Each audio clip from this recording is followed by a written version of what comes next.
This is Co-op Chronicles, episode 98. Which Soulsborne game is actually the best?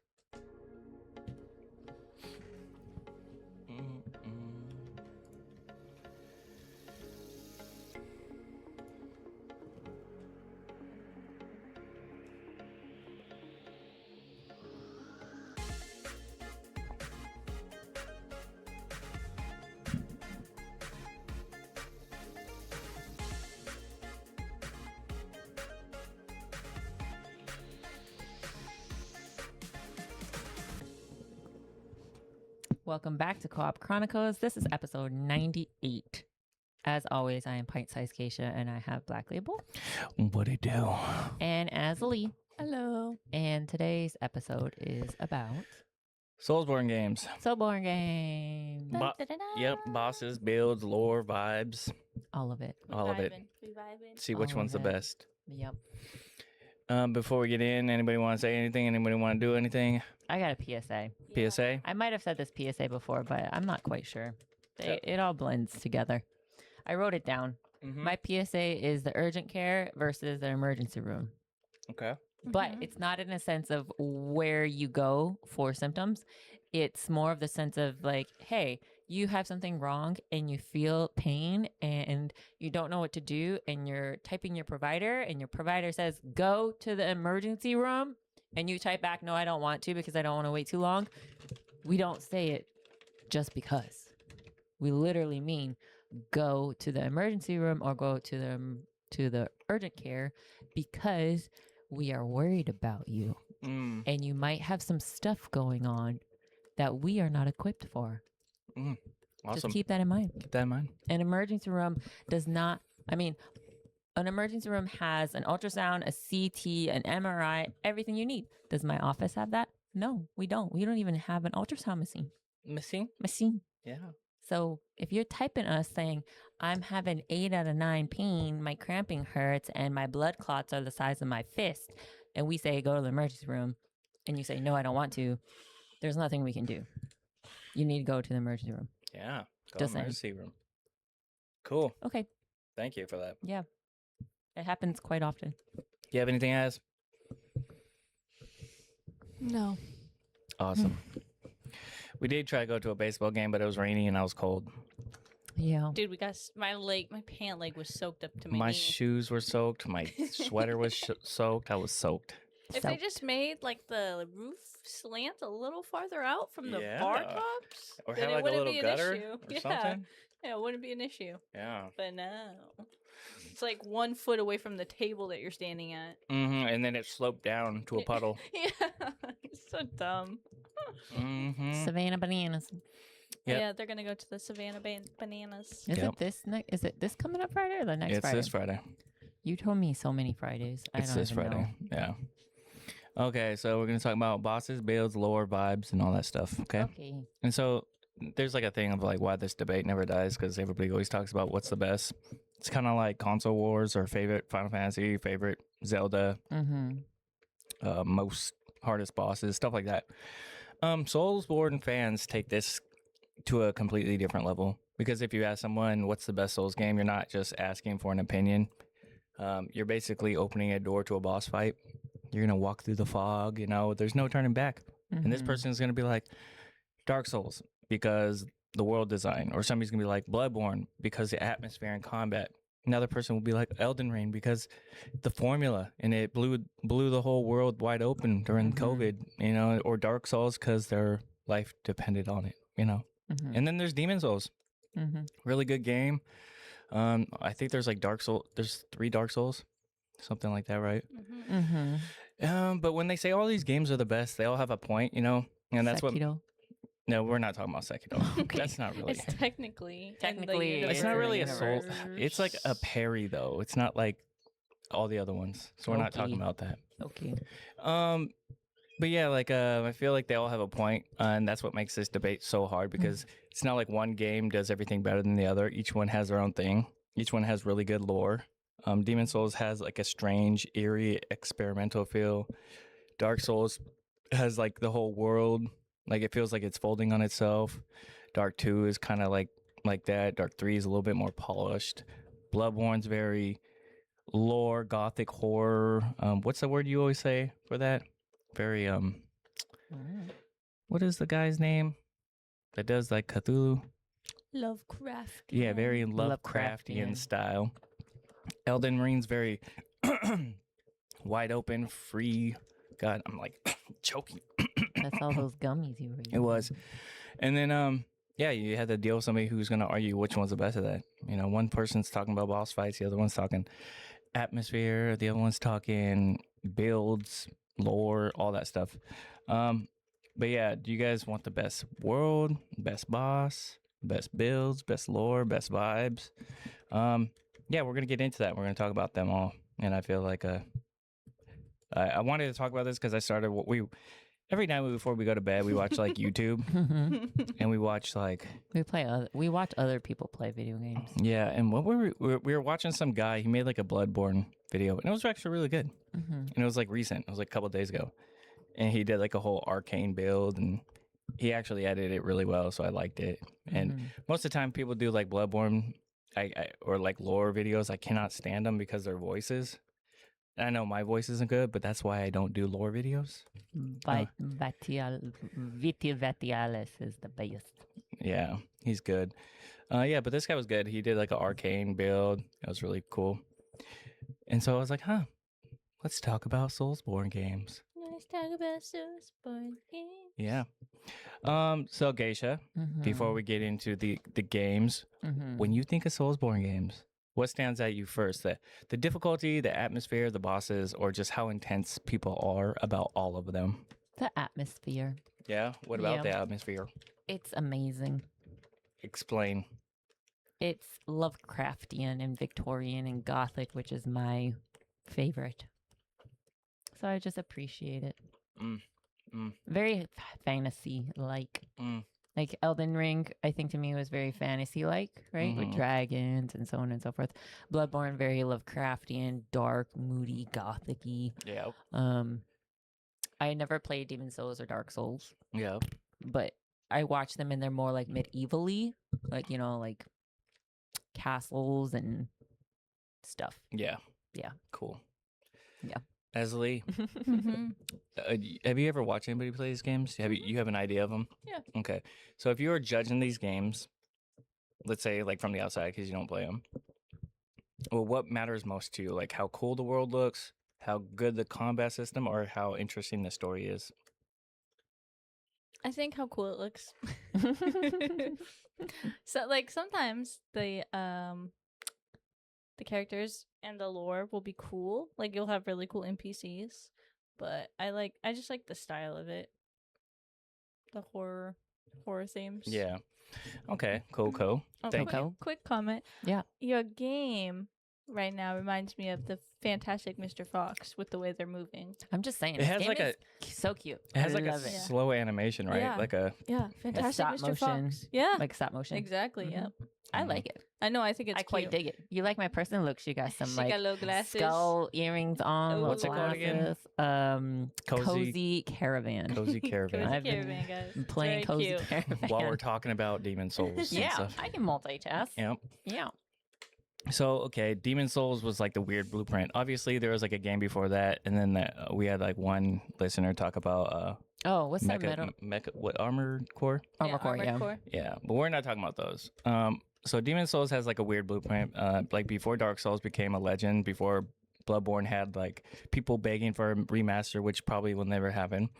And before Elden Ring took over the world, there was Demon Souls. And I think Demon Souls is interesting because it feels like a game that started everything, but also the game that a lot of newer fans skipped it. Like I never played it. Yeah. And I'm a big fan of like Souls games now. It was originally on PS3.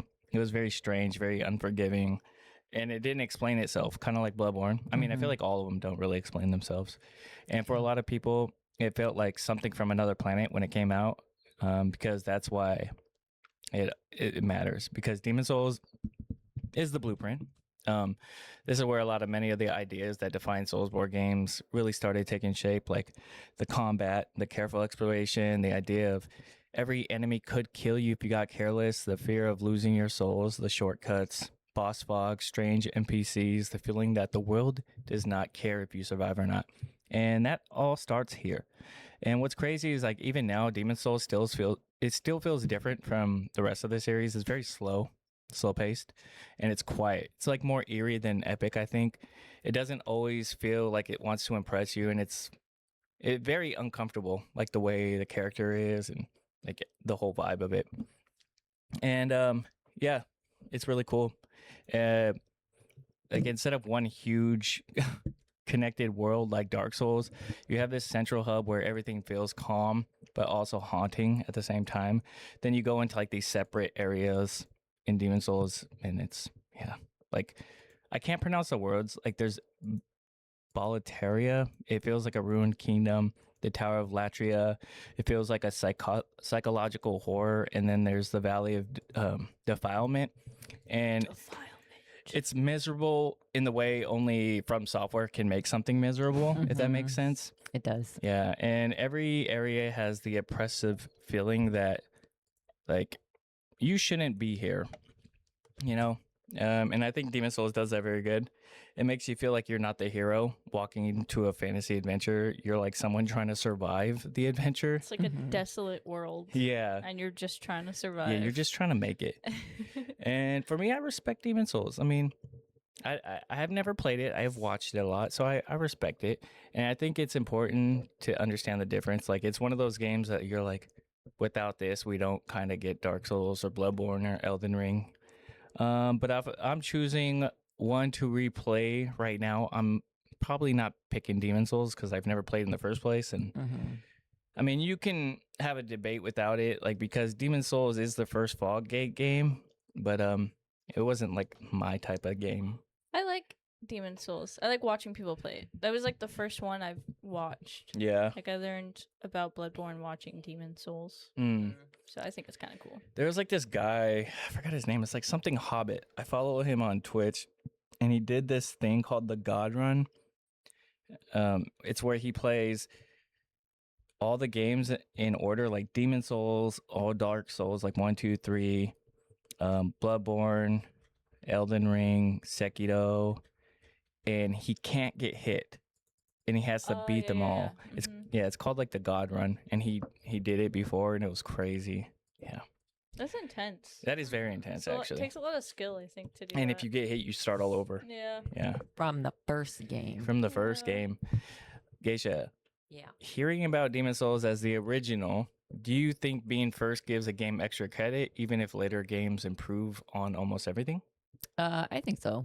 I mean, I've never played Demon Souls, right? I played Bloodborne and then found out later afterwards that like Demon Souls and Dark Souls came before Bloodborne. Or did Dark Souls come after Bloodborne? I don't know.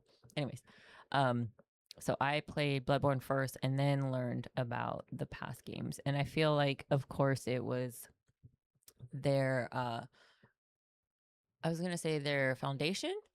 But then now that I'm thinking about it, all their games are so different from each other. But I still think that there's a foundation in there somewhere.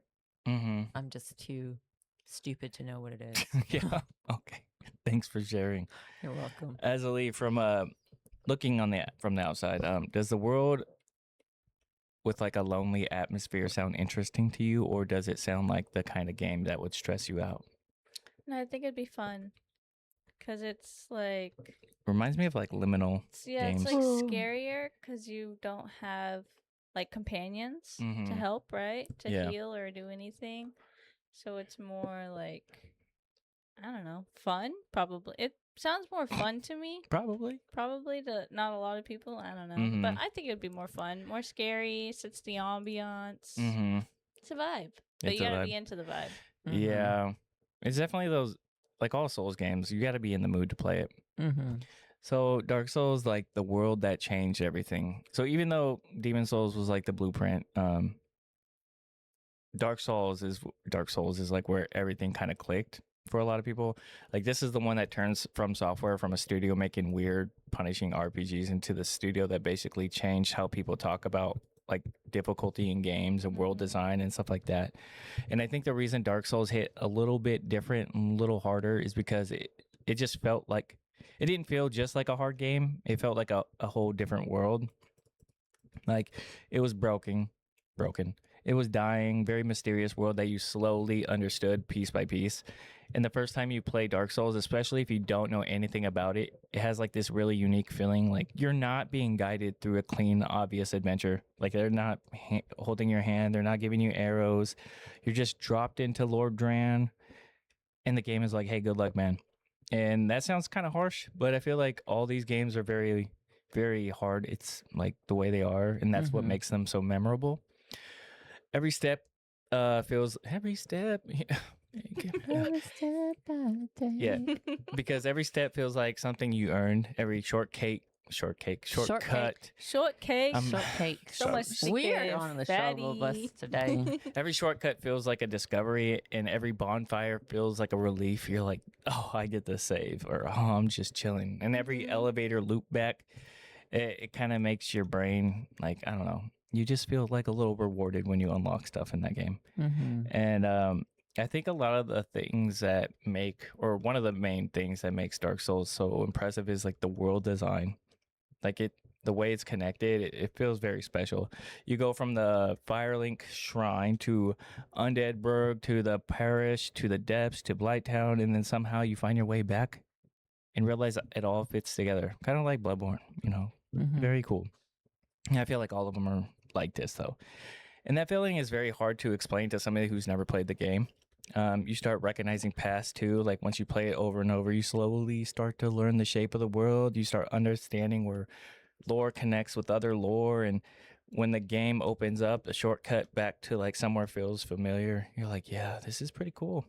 I know I'm talking a lot. It is a lot. But yeah, like this is a great game. And it might not be the smoothest. It might not have the best bosses overall. It might not have the biggest world. I think the biggest world is obviously Elden Ring. But it has like one of the strongest identities. And I think that's really cool. So if Demon Souls is the first Fog Gate game, Dark Souls is the moment everyone realized what was on the other side of the Fog Gate. Boom. Boom. Mic drop. Mic drop. Geisha, when you hear about Dark Souls, does the connected world and mystery sound appealing, or does the difficulty reputation still kind of overshadow everything else? I never played Dark Souls, and I can't remember. I remember watching the playthrough once. Is it the Dark Souls where the one where you like transverse between the world and like a different world? No, that's Lords of the Fallen. Wait, no, your body. Yeah, you're like your body, like undead, or you start slowly deteriorating, right? Yeah, something like that. And you can like, when you die, you go to like something else, and then you can go back, and you have to like collect things to go back to the other world. I don't know. Anyways, what was the question? Thank you. Azzilee, do you think Moving on. Do you think a game gets extra points when the world is memorable, even if the gameplay feels older and rougher compared to the newer ones? Heck yeah. Sometimes I prefer the older games. Yeah. Like newer games are fun, but I feel like they try too hard to focus on the graphics rather than storytelling. Because you can make a really good game and it can look like 8-bit trash. Yeah. But I'd like anything that's like a good story. Yeah. I don't need good graphics. I just need good story. Okay. Thank you. So when it comes to like Demon Souls, Dark Souls, I like all of them. 1, 2, 3, Bloodborne, Elden Ring. People will usually argue like which one's the best, obviously, and that's normal. But I think once you bring in Dark Souls 2, I think that's like when people actually agree where it's underrated. That's like one of the most interesting games because it's not a game people are neutral about. It's like a game people have feelings about. And I think the reason is it's so decisive because it feels different from Dark Souls in ways people weren't ready for. Like Dark Souls 2 feels more spread out compared to Dark Souls 1. It's more strange, it's more uneven. It's like almost throwing a bunch of ideas at you and seeing like which one you take. And depending on the player, that either feels refreshing or frustrating. So it's a really good game. The enemy placement can feel overwhelming. The combat feels a little slower, and the movement feels different. And then you have to have like adaptability, which is one of those like stats that still make people mad. Because in most games, when you dodge, you expect the dodge to feel a certain way. Like I don't know. You understand like the differences of dodges. Like it feels off, and that's a different complaint. And then there's Dark Souls 2, which deserves credit. Like the build variety, this game gives you a lot of ways to play the game. There's a lot of weapons, armor, spells. There's like weird options. There's a lot of room to experiment. And I don't know. I think Dark Souls 2 is really good for like builds and stuff like that. Mm-hmm. There's also something about like Dark Souls 2 because there's DLC, like a lot of DLCs, and some of the DLCs is very like genuinely strong. You talk about like Dark Souls 2 defenders, they'll usually point out to DLC as proof that the game has some of the best content in the series. But you know, the DLC areas and bosses helped redeem the game for a lot of people. So when we ask if Dark Souls 2 is the best Soulsborne game, for most people, probably not. But when we ask if it deserve more respect, I think a lot of people will agree with that. Geisha. Yeah. We're slowly getting to the newer games, okay? Do you think a game should get credit for trying weird ideas even if some of them fully don't work? Maybe partially a little bit of credit for trying something new and being brave enough to step outside of the realm of what's popular, but I don't think it deserves full credit on if it's going to add something and it's not going to be complete and doesn't make any sense in the game. Yeah. You know? Yeah, I get that. Okay. That's what I would say. Azzilee, if a game... Stop eating gummies. I'm not eating gummies. I'm eating Starburst Stop minis. smacking.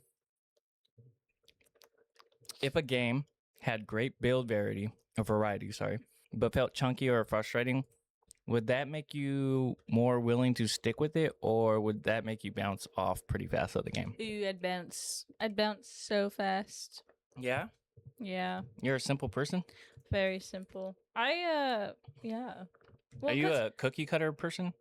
Cookie cutter person? Like the meta person? No. But I would just get frustrated, I think, too much. Although I did stick with Anthem, and that was kind of frustrating. Yeah. I would probably not. I would still not play it because Souls games are like hard. They are hard. So if it's like chunky, I don't think I could handle it. Okay. No, I respect that. So let's talk about Dark Souls 3, okay? So Okay. I'm going to make it quick for Dark Souls 3. Like, the biggest strength of Dark Souls 3, in my opinion, is the bosses. Like, this game has very incredible boss fights, like Abyss Watchers, Pontus Sullivan, Dancer of the Boreal Valley, Nameless King, Twin Princess, Soul of Cinder, Sister Freda, Slave Knight Gael. I can't pronounce it correctly, but, you know, that lineup is crazy. Okay, it's very intense, very dramatic. They feel like the series is going out with everything it has. And that's when you get to something like Soul of Cinder, which is basically the game turning the entire history of Dark Souls into a boss fight. It's insane.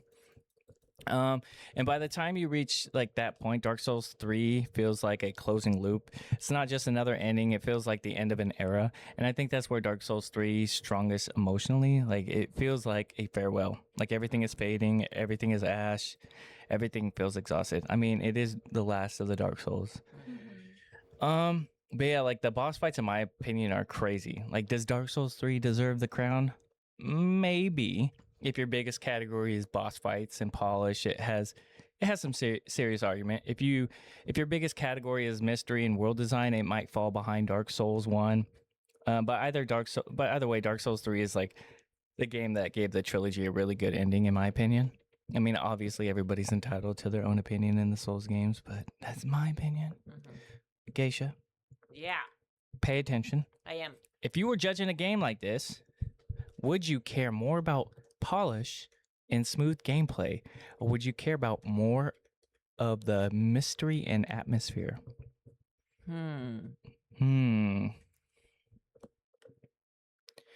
Awesome. I don't know. That's a really hard question. Yeah. I mean, it's got to be moody for me, and I'm gonna love it. But if it doesn't work, then I'm not gonna like it. Yeah. So, what do you care about more about, smooth gameplay or mystery and atmosphere? Probably smooth gameplay, because if it doesn't work and it's buggy, and I'm like Anthem, for example, I got stuck in the continuous loop of like the same mission over and over and over, and I was fed up and I was done with it. I was like, I'm not playing this game ever again, and I never did. R.I.P. R.I.P. Anthem. Okay. Thank you for that. Yeah. Azzilee, when a game is in the final entry of a trilogy, do you like when it references the older games, or do you think that's a little too safe? Interesting. I think I want to say it's a little too safe, because I want to know that it's in the same world, but I don't want it to keep referencing a previous game. Because so if you reference previous games, it means it's somehow linked, and you would only know certain things from previous games. But if it's no references to previous games, then it's kind of technically its own game in a series, and you can just start off there. Okay. So I think that would be my logic. Yeah. I would want it unconnected, but still connected. Okay. All right. Thank you for that. Now let's get into Bloodborne. Speed horror in pure style. Okay. Yeah. We get to Bloodborne, and I already know this is where some people are going to lean forward a little bit. They're like, "Oh, damn, Bloodborne." Bloodborne fans are a little different. They are. You know, Bloodborne is one of those games where people, they don't just say they like it, okay? They talk about how they survived something, that this is their game. Like, they saw the truth. They witnessed, what is that stuff called where they see shit in the game? The insight. When they got the insight, bro, they lose their mind. People just lose their mind, you know, and they come back wearing a long coat for some fucking reason and a saw cleaver in their hand. You're like, what the hell's wrong with you? They're like, bro, I'm just cosplaying. Have you played Bloodborne? They get like tattoos of Bloodborne. Yeah. People get tattoos of Bloodborne. I mean, not saying that they don't get tattoos of other games, but a lot of people get Bloodborne tattoos. A lot of people get Bloodborne tattoos. I always get that one Bloodborne tattoo confused with Berserk, because they kind of look like the same. It looks like the figure 8. Oh, yeah. You know what I'm talking about? Well, Bloodborne was not first. Not first, but it was not first. A lot of the influences was from Berserk. Yeah. Because he's a big Berserk fan. Okay. Yeah. Bloodborne doesn't feel like another Souls game, in my opinion. It feels like From Software took the Souls formula, dragged it into Gothic Nightmare, and stripped away safety and made it faster, and then said, hey, like, stop hiding, you have to fight. And that's what makes Bloodborne a little bit more special, because if Dark Souls teaches patience, Bloodborne teaches aggression. And it's very different. Like, when you watch people fight bosses in Bloodborne, they're super aggressive. Yeah. Compared to you like in Dark Souls, you could use a shield, you block, you hide, you circle, you strafe, you play safe. But in Bloodborne, there's like no shield. You're going in, you parry, you throw shit, combat's faster, enemies are more like aggressive, the movement feels sharper, the weapons are more stylish. It's just a game that rewards you for fighting. And then you have Sekiro. We're not talking about Sekiro. That's like, Sekiro is like, I get that it's kind of like, it's that, but it's way different. It is way different. This game rewards you for staying in the fight. Like, that rally system is one of the best mechanics From Software has ever made. You get hit, but if you attack quickly enough, you can regain some of that health. That one mechanic completely changes your mindset. Instead of backing off every time you get hurt, you start thinking like, no, I gotta fight. If I get hit, you gotta be aggressive. Be aggressive. You're not. You're not just hunting. You're a hunter. You're not just surviving. A hunter. Yeah, you're a hunter. You're hunting. What is it? What do they say? A hunter must hunt. A hunter must hunt. And that word matters because the whole game is built around that feeling. You're not a knight. You're not some chosen undead person. You're not some armored warrior who's pushing around the kingdom. You're a hunter. Again, and a hunter must hunt. Yep. You're walking through the city that is rotting from the inside out. Yharnam feels sick. The streets feel cursed. The people feel gone. The enemies feel like they were once human, and that makes them even worse. The whole place feels like a nightmare that keeps getting deeper and deeper the longer you play. And then the game does something that I still think is very good and brilliant. At first, Bloodborne looks like a gothic horror. You know, there's werewolves, there's hunters, there's torches, there's old streets, there's blood, there's monsters.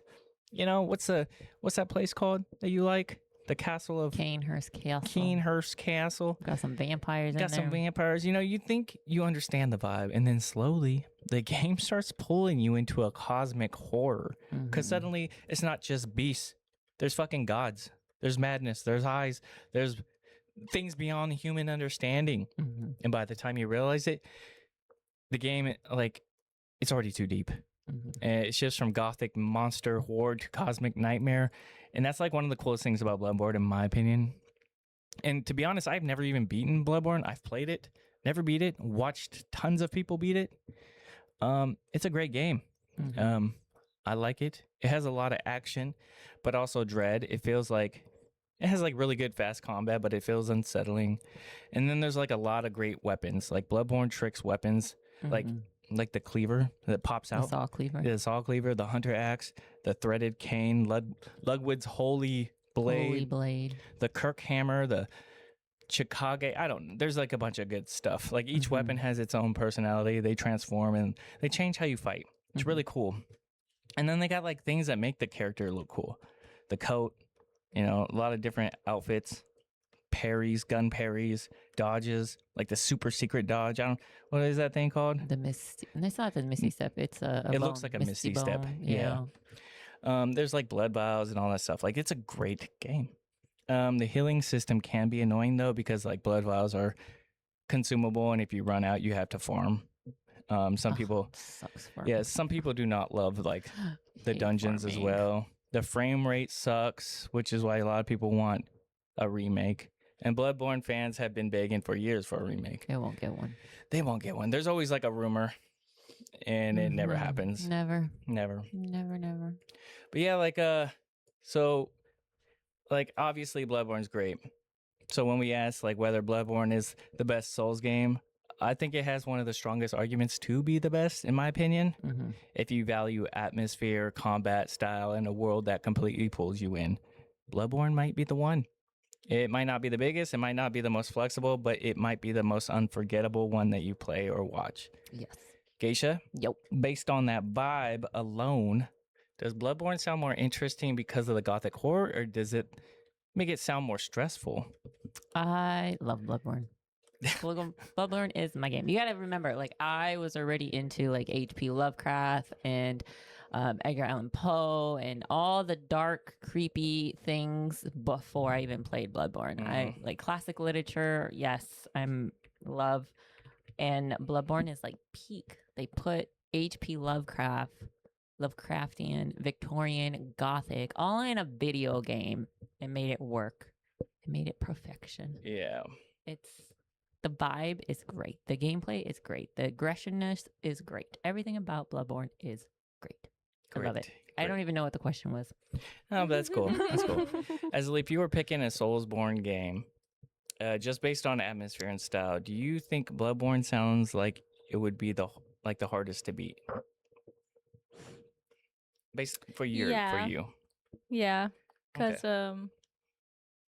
Cthulhu horror, Lovecraftian horror is like endless nightmares versus like the undead. Yeah. So it's a little more creepy, a little more scary. Yeah. So yeah, I would say so. I agree. Yeah, like H.P. Lovecraft horror isn't like, how do I explain it? It's not like zombies or ghosts or jump scares. It's about like entities that are greater than we are. Yeah. And their influence on us. That our fear minds. of the unknown. Yeah.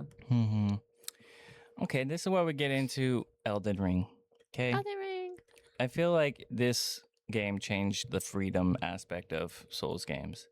Like this is the one that took Soulsborne from being like intense, respected, kind of intimidating to like into the mainstream. Because like once this game came out, everybody was playing it. Like everybody was streaming it. Like people knew Dark Souls, they knew Bloodborne, they knew all that reputation. And then there was like this feeling around them, like, oh dang, those games aren't for everybody. They were hard. They're very cryptic. They're very weird. A lot of lore that you had to piece together. And then Elden Ring came out, and everybody's like playing it. It's weird. Like everybody's like, this game is sick, even though they never touched a Souls game before. You know, like the lore is weird too. Yeah, they talk about like the builds, the bosses, rune farming, spirit summons, bleed weapons, magic, whether or not Margit was ruining their life, you know. And I think that's what makes Elden Ring such a massive game. Like it gave it such a massive moment. Massive moment. It didn't just make the formula bigger, it made it more inviting without completely removing what made it special. Elden Ring is crazy. It had crazy boss fights, really crazy lore, really punishing fights, and it still had areas where you had to walk in and you would immediately regret your choices, like the little finger area. Oh yeah, I hated that. God, that area creeped me out, man. Same with like all the madness areas. Like those places are crazy. And Elden Ring is cool because, like, again, all these games, they don't hold your hand and take you everywhere. And in Elden Ring, there's like a massive amount of dungeons, like bosses. You can explore. You find a cave. You go in there. You're like, what's going in here? You find a new weapon. You grab a summon. It's crazy. You fight little imps. It's a great game. I love that game. Statue imps. Yeah, this was like the first Souls game I ever played. I think it's the only Souls game I've ever played. I played Bloodborne. In Bloodborne for like an hour and then called it quits. Okay, you just made my credibility drop. Extremely. Okay, it was like an hour and a half. Whatever. But I put like 200 hours in Elden Ring in like the first two weeks. 300 hours in like the first 2 weeks. Yeah. Yeah, that game was of working from home. That game is dope game for me. But I feel like this is one of Elden Ring's biggest strengths. Like there's like the build variety or variety is so insane. You could have a huge strength sword build. You can go bonk people. You could have magic. You could do like the bleed builds with the katanas, like the rivers of blood. Elden Ring gives you magic, which is insanely flashy. Some of the most powerful tools in the game, in the entire series. You want faith. There's lightning, fire, dragon spells, weird status effects, rot, Rot. Yep. And then Elden Ring makes it feel like the ultimate playground for like Souls builds. Like there's so much you could do. Yeah. I will say in Elden Ring, the magic and the arcane is like the best. Yeah. I feel like all of them. It's just so much to choose from and pick from. And not just like the exploration. Like you can go, there's like freedom. You can go around searching for lore and all this stuff. And that Let Me Solo Her was a legend when he would beat fucking Millennia. I had like the hardest time beating her. We know this. Yes. Millennia, the blade of Miquella. So if someone says Elden Ring is the best Soulsborne game, I get it. A lot of players. I get it. It's mine too. A lot of players say Elden Ring wasn't their favorite, but a lot of players say it was. But I feel like that's their entire point. Like Elden Ring's a little different than the other Souls games, but I get it. Because sometimes the best game isn't the one that refined the formula. I mean, sometimes it's the one that opened the door for most people, which is Elden Ring, in my opinion. Yeah. I feel like players who already previously played From Software games were immediately drawn to Elden Ring because they knew what to expect. But I feel like people who didn't play or didn't know From Software at all were drawn to it because of the hype. And then they got into it and they're like, fuck this game. Yeah. And then they quit. Yeah. Does Elden Ring sound more appealing, Geisha, because it gives you freedom to leave, explore, and come back stronger instead of being stuck on one boss? So I want to say yes, but I also think that that's a concept that Bloodborne started, right? Bloodborne, you have optional bosses as well that you can skip and go to the main bosses. Not a lot, but not as much as Elden Ring. But I think Elden Ring took that concept and like perfected it in a bigger world and in a larger setting. Yeah. Does that make sense? Yeah. It's like Cleric Beast, you don't need to fight. What's the one? Master Ligarius, you don't really need to fight in Cainhurst. There's optional bosses as well. What's the fire guy? The fire one? The one in the DLC? Oh, I don't know his name. I hated him though. Yeah. Great answer. Great answer. Azzilee, do you think a huge open world makes a game more exciting, or can too much freedom start to feel overwhelming?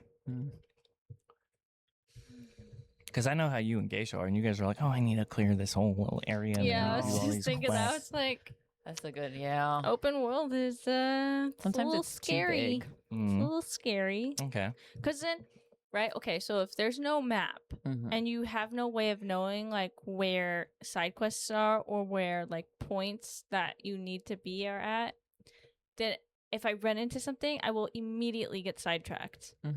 So I have to do that quest that I run into. But what if I run into another quest? I have to do that one instead. Yeah. So it's a problem. Yeah.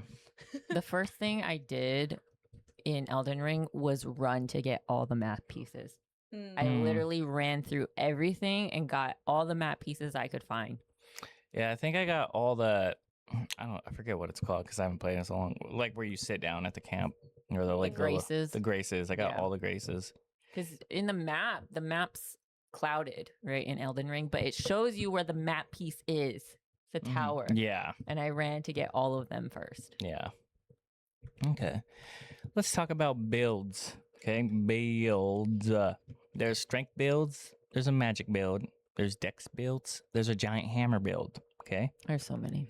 There's like the shield user. You know, there's like the two-hander, magic. Like there's a ton of builds for every one of these games. Souls games have always made that feel good. Like strength builds have always. They've always been the strongest, and they teach patience. Like you can't just spam attacks. Like it's like one big swing, and if you miss, you might get punished for it.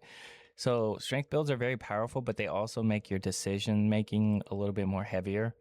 And then you have dex builds. Like they're like a whole different vibe. They're fast weapons, quick movement, more hits, more aggression. Usually, you're not doing one big hit. You're doing like a bunch of damage over time. And for some players, I feel like that's like the way. That's why like slower weapons are different. I don't know. People like. Yeah, I get what you're saying. Yeah. Yeah, like slow. I can't do the big great swords because they're too slow for me.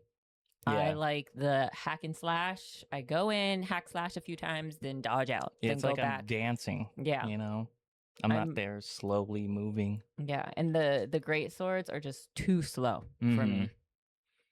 Yeah. Elden Ring is, though, when it comes to build variety, it's like crazy because there's like strength, dex, intelligence, faith, arcane, hybrid builds, status effects. You could do summon builds. You could do Ashes of War. Like there's a crazy amount of builds that you could do. Bloodborne is interesting too because they have a little bit of variety, but it's like differently. It doesn't give you as many weapons as like Dark Souls or Elden Ring, but the weapons they give you do feel unique. There's a lot of trick weapons that are basically the builds by themselves, like a saw cleaver player and a threaded cane player not bringing the same energy. You know, it's like completely different. And then there's like the guy that we watched, he did the holy blade, right? The Ludwig blade. And it was crazy. And he was using some like little electric baton. I don't know what that was called. The Thresher cane. Yeah, and he was smacking people with that too. Oh no, not the Thresher cane. The starts with a T. Yeah, it's a stick with a ball on the top that's an electric weapon. Yeah, and he was popping off with that, and then he went to the Ludwig build, but he was smoking people. But yeah, there's like a ton of different things, and you can go glass cannon or whatever.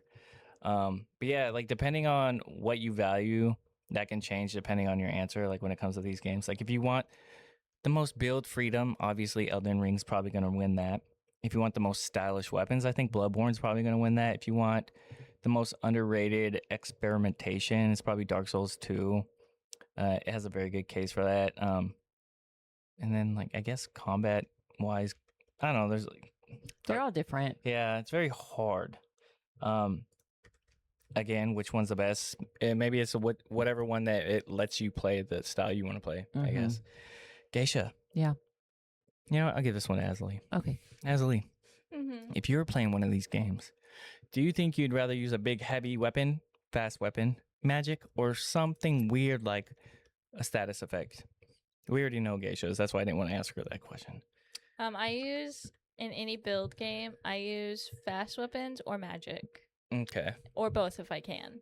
Okay. Because I don't like close combat. So if I can be fast and do close combat, perfect. And if I can do magic and be far away, Perfect. even better. Even better. Even better. Okay.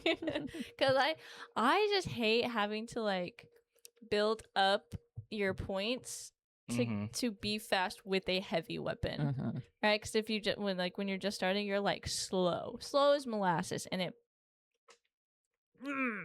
grinds my gears. Yeah. Grinds your gears. So yeah, I try and do fast weapons or magic. Okay. Thank you. Azzilee. Sorry, Geisha, because I switched the Geisha. Do you think having more build options makes a game more exciting, or does too many options make it overwhelming? For me, my personal take is too many options make it overwhelming for me. However, I think in a strong gaming game, Yeah. like a strong gaming game, having a lot of options, I think is best so that it caters to a bigger demographics instead of just a little one, you know? Yeah. And I think like Bloodborne is great and I love Bloodborne. But it is very fast paced, right? And there's not a lot of magic. I mean, you could do magic, right? But I feel like it's a little bit harder. And Elden Ring, I think, is like the perfection game of From Software Studio. They took a lot of elements from each of their previous games and just perfected it to a bigger scale. Like you said, Elden Ring, you can customize your build in a ton of different ways. Does that answer your question? Yeah. Thank you. I don't remember what the question was. Thank you. I'm struggling today. Yeah. Okay, let's talk about our verdicts. Okay, my verdict's going to be different than their verdict. Of course.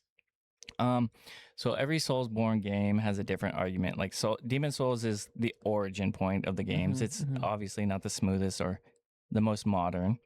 It started the fog gates, the punishing deaths, eerie worlds, the feeling that the game was not going to explain everything to you. Obviously, without that, we wouldn't have Dark Souls, which might be the best world design in the entire conversation with Lord Rain. Feels like a place that you slowly understand the shortcuts, elevators, ways that it all molds back into itself. And then there's Dark Souls 2. And I know this one's not winning it for most people, but I do think it's underrated. It's very, very cool, very good. Dark Souls 3, you know, the bosses are incredible. The combat is a little bit more polished. The game feels smooth. And then there's Bloodborne, and I'll be honest, you know, Bloodborne, watching it compared to the other ones hits me a little different. So it gets me a little more vibe. I like the gothic horror esque type stuff, the whole cosmic stuff. Elden Ring is really good too. Elden Ring might be the one for me.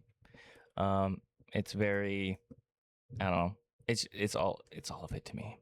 It's all of it to you. What about you guys? What do you guys like out of all these games? Obviously, you're gonna say Bloodborne. Let the lady speak. You can go first, Ayaz. Because she knows she's gonna say Bloodborne. I like Dark Souls 3. Okay. I think that's my favorite. I like the story. I like the idea of Who'd you watch play? I don't remember. It was like a while ago. Okay. It was like just like a one and done kind of thing. Like I've never watched them play anything gotcha. else. Yeah. I just stumbled across it and I was like, oh no. Maybe it was what's his name? Ray something. I can't remember what his name is. Okay. But yeah, I like that game. I just like the idea of the story of like trying to put all of the lords back. Yeah. To get the flame. And I think that's cool. Awesome. I don't want to be, because obviously I love Lovecraft horror, but you know, I gotta deviate from Bloodborne. You don't have to. I gotta have a different answer. Yeah, because you're going to say Bloodborne. I'm gonna say Bloodborne. It's like me in a game. It's everything I love about gaming in a game. Gaming in a game? Yeah. Okay. It's the gaming in the game. It's the game that made you get a PlayStation, right? No, I had one before that. Oh, to get a new one? No.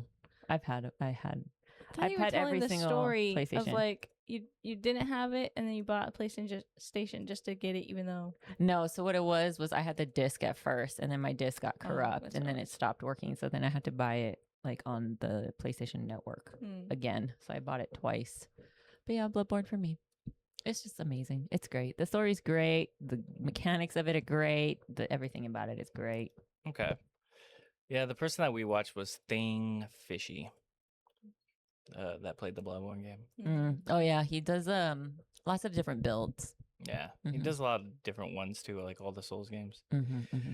But yeah, I think Bloodborne has the best vibe.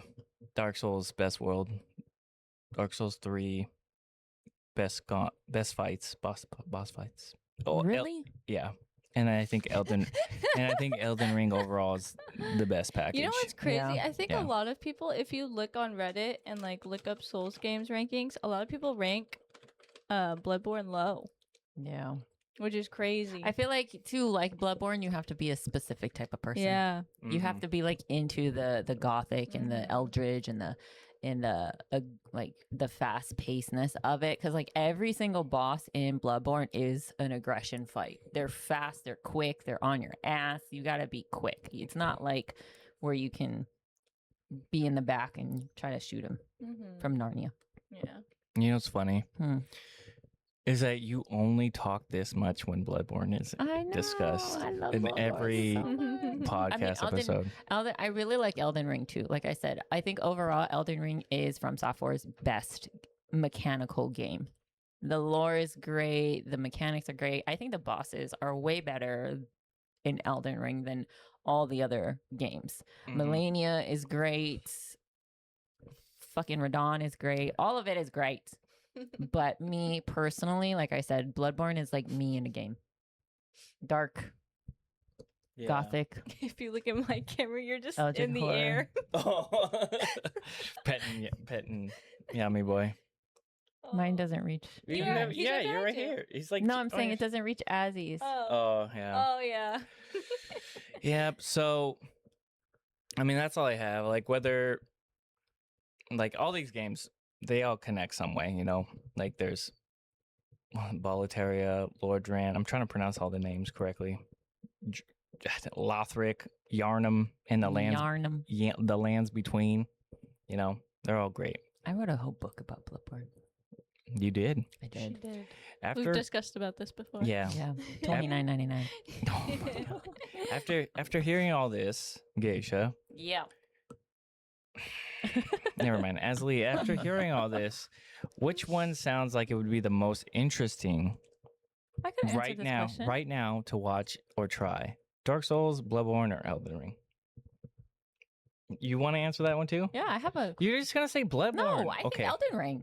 Okay, why? I was also gonna say Elden Ring. I think Elden I think Ring. people would enjoy it more. Yeah. It's open world, pretty Okay. much. So you know. I don't know if you were listening, but I did say Elden Ring is like From Software's best She did. mechanical perfection game. She did say They that. do have a pirate game coming out, No, Elden Ring so far. but I'm saying they have a pirate game coming Right, I out. haven't played that yet, but Yeah, I Elden know. Ring, I feel like Elden Ring's lore is, like I said, they're all great. I think like Bloodborne, pirate games are a niche. Yeah. So not a lot of people are probably gonna I'm not like a big it. pirate person. Like game. who played? What's the? Black Flags. Yes. Thank Assassin's you. Creed? She knew. Assassin- Yeah. Like how many They said people that played that one? Apparently, that one was the best Assassin's Creed. I like that one. Really? Was Black Flags. I like that one. Mm-hmm. I Maybe liked it'll be good Assassin's then. Creed 2 the most, but that's just me. With the, I'm kind of excited for this native. new like witchy one. yeah, there's a witch Assassin's Creed coming out, which is another niche thing. I love witches. Azzilee, if you only had to pick based on only what we talked about today, which one sounds like it deserves the crown? Probably Elden Rings. Okay. Yeah, All right. Elden Ring. You know, Bloodborne was only beat out from Game of the Year because The Witcher came out in the same fucking year. Yeah. It got number 2. Yeah. Bloodborne was second place. All right. Yeah. So I want to know if you guys made it this far. It's like 54 minutes. You get to listen to this question. Then Azzilee gets to open you a pack. Which Soulsborne game is actually the best in your opinion? Like, are you picking based on bosses, builds, lore, vibes, or just the one that broke you the most? We want to hear it from you. Look at your cat. But yeah, go ahead, Az. Take it over. I got you Witchy. guys. Stop. Our cats are obsessed with Azlee's feet. They are. like, he doesn't really attack Much Yami attacked her earlier. What? did. Like attacked her and bit her foot. What? Yeah. Okay, I picked this one, guys, randomly. Is it the one she put? No sticker. I put a sticker on one of these packs on the ones that I was getting the good vibes from. Get us. And I put it back. Get it. Trikachu. Trikachu. Trikachu. Or Gengar. Or Gengar. Oh, no, Okay, God pack. Come on. All right. It's the best you're going to get. Sorry, guys. I can never see. Oddish. That's okay. Fan Rotom. Ralts? What is that one? I can't tell. It's a sun? Oh, Soul Rock. Was that a little oddish? Oh, Gloom. Gloom is my favorite. Gloom. Gloom is my favorite. Okay. Okay, we might get something. Okay, is this it? No hits, Card man. dead. Dang it. People like that stuff. Dang it, man. You gotta do the flick. Look. Yeah. I will say, though, I am a big Gloom fan. I love Gloom. That's my cutie. I hate that he just has that saliva, that drool. So Can stupid. you not? I love him. Even so in Poketopia, much. he had the little thing, and I was like, Yeah. "Oh my goodness, wipe your Yeah. face." I love Gloom. Was he in there? He was in there? Poketopia. Yeah. Yeah. I like all of Oddish's stages. Gotcha. Love them. All right, everybody. Join us in next time. Maybe we'll get the Gengar. Keep grinding those levels and finishing them side quests. Until Guys. next time. As always, this has been Co-op Chronicles with Pint-Sized Geisha, Blacklabel, and me, Azzilee. Bye. I want to open another one. No. Do it. Do it. We gather round the mic, tales of knights and dice, gaming worlds collide, hobbies come alive. Azzilee and Geisha chat, Blacklabel's where it's at. Movies and stories told, secrets to unfold. Co-op Chronicles, come and join the ride in a world where fun resides.